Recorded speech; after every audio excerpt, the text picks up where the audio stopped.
prepaid post.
Ayo cek ya.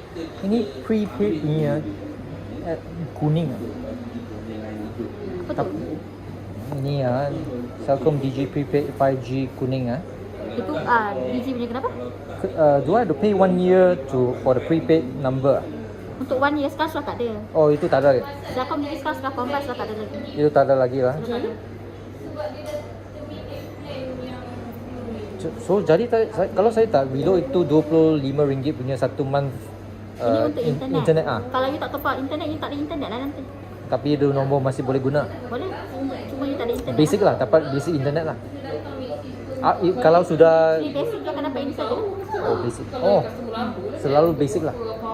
Oh, Tapi you kena reload lah. Tak reload nanti nombor you mati.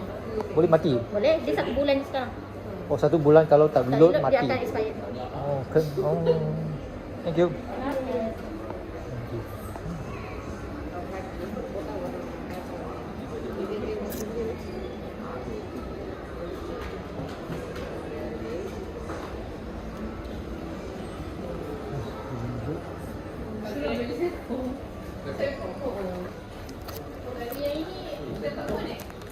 Oh, ni